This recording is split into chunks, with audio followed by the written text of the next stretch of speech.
बन्धनं भक्तकोटि संबरं सिंहाचलनाधुनी द्वयरूप दर्शनं युगयुगान बन्धनं भक्तकोटि संबरं सिंहाचलनाधुनी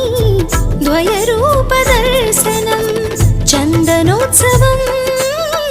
चन्दनोत्सवम्